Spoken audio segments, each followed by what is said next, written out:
بسم اللہ الرحمن الرحیم۔ آج میں آپ کے سامنے سنت طریقے سے وضو کا عملی طریقہ پیش کروں گا۔ آپ نے اسی کے مطابق وضو کرنا ہے۔ وضو کرنے سے پہلے ہم نے اپنے دونوں بازوؤں کو فولڈ کرنا ہے۔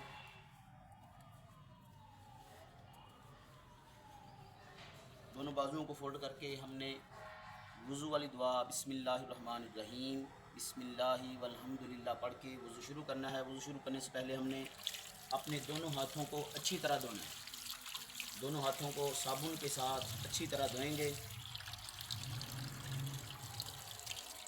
اور ہاتھ دھوتے ہوئے انگلیوں کا ساتھ خلال بھی کریں گے تاکہ پانی اچھی طرح پورے ہاتھوں میں پہنچ جائے۔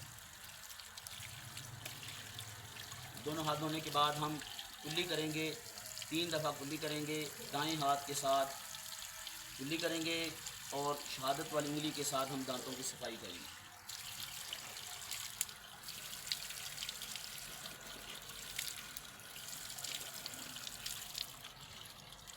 کلی کرنے کے بعد ہم ناک میں 3 دفعہ پانی چڑھائیں گے، دائیں ہاتھ کے ساتھ پانی چڑھائیں گے اور بائیں ہاتھ کی چھوٹی انگلی کے ساتھ ہم ناک کو صاف کریں گے۔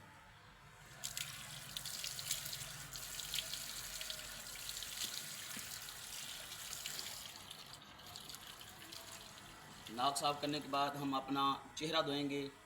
چہرہ مکمل سر کے بالوں سے لے کے ٹھوڑی کے نیچے تک، ایک کان کی لو سے لے کے دوسرے کان کی لو تک دھوئیں گے۔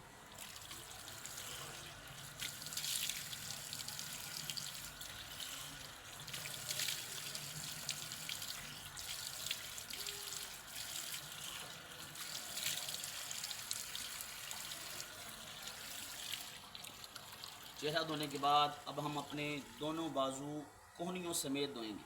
پہلے دایاں بازو دھوئیں گے،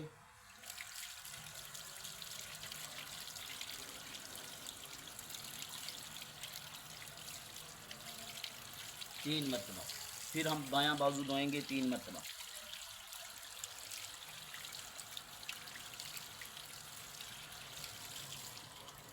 اب بازو دھونے کے بعد ہم اپنے سر کا سنت کے مطابق مسح کریں گے۔ مسح کرنے کے لیے ہمارے دونوں ہاتھوں کا تر ہونا ضروری ہے۔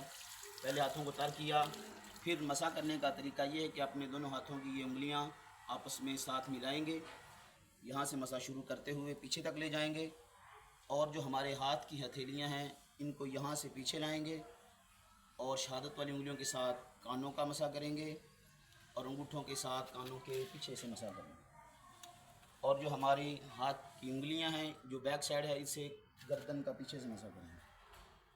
اب مسح کرنے کے بعد ہم اپنے پاؤں کو دھوئیں گے۔ پہلے دایاں پاؤں دھوئیں گے ٹخنوں سمیت، اور پاؤں دھوتے ہوئے ہم نے اپنی انگلیوں کا خلال ضرور کرنا ہے کہ یہاں تک پانی پہنچ جائے۔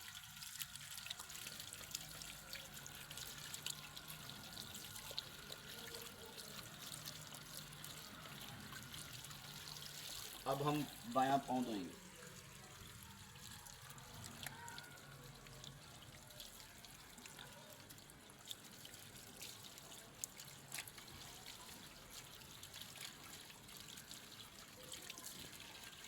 پاؤں دھونے کے بعد دونوں ہاتھ اچھی طرح دھو کر ہم اب وضو کے بعد والی دعا اشہد ان لا الہ الا اللہ وحدہ لا شریک لہ واشہد ان محمدا عبدہ ورسولہ پڑھیں گے۔